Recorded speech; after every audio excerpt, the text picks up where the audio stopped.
এইটো বৰ সৌভাগ্যৰ কথা যে অসমীয়া জাতিয়ে সাংঘাতিক ধৰণে এটা জাগৰণ আনিছে যে মানুহ বিপদত পৰাৰ লগে লগে চাৰিওফালৰ পৰা মানুহ আহিছে।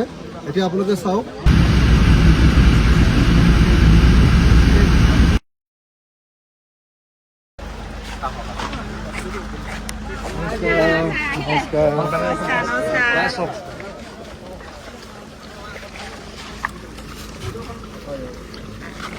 আহক, আমাৰ লিষ্ট বনাই থোৱা আছে না?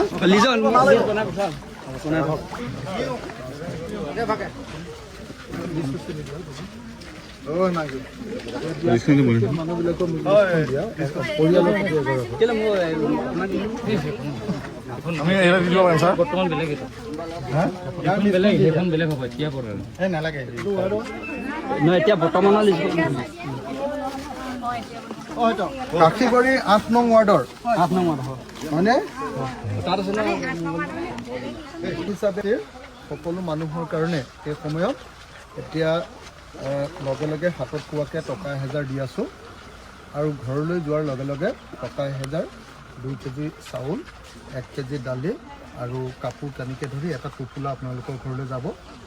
আকৌ মই অসমৰ মুখ্যমন্ত্ৰীক অনুৰোধ কৰিছিলোঁ যে মানুহবিলাক ঘৰলৈ যোৱাৰ লগে লগে আকৌ বহুদিনলৈ নিজৰ ইনকাম নাথাকিব, গতিকে এটা পেকেট দিব লাগে। তেখেতে 8 কেজি চাউল, 2 কেজি দাইল, 1 কেজি নিমখ, 1 লিটাৰ মিঠাতেলৰ এটা পেকেট কৰি আমাৰ সমষ্টিৰ প্ৰত্যেক ঘৰ মানুহক দিবৰ কাৰণে আমাক জমা দিছে।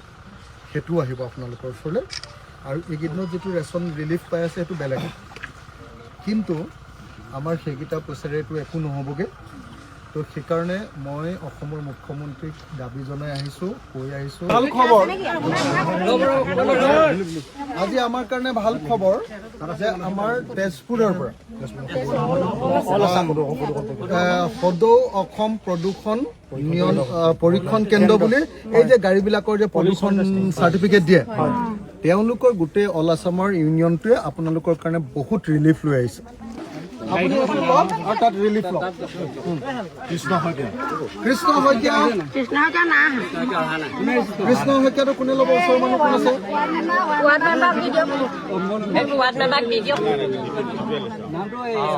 আপুনি লিখি থৈ দিয়ক, লিখি থৈ দিয়ক। ত্ৰৈলোক্য শইকীয়া, তেখেততে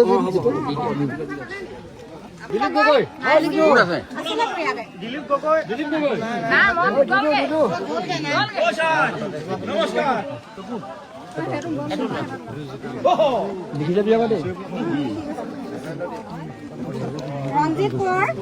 ৰঞ্জিত কোঁৱৰ,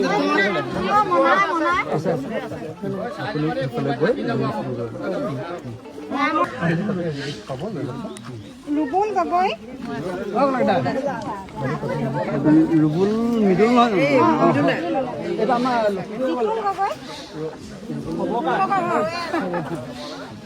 আপুনি ৰিলিফ লৈ ল'ব তাতে। ৰাজেন হাজৰিকা,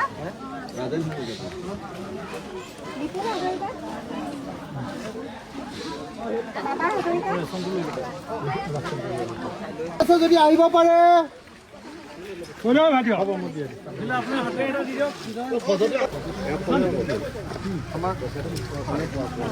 আগৰ পৰা অকণমান চাই দিয়ক, হাতেৰে ধৰি দিয়া, ফটো এটা ভালকৈ উঠোৱা। জ্ঞাপন কৰিছোঁ যে আদি সদৌ অসম প্ৰদূষণ পৰীক্ষণ যি কেন্দ্ৰ থাকে, কেন্দ্ৰৰ যিটো সদৌ অসমৰ সংস্থা, সেই সংস্থাটোৱে আজি আমাৰ শিৱসাগৰত ৰিলিফ দিবলৈ আহিছিলে। মই তেখেতসকলক লগ পাই বহুত সুখী হ'লোঁ।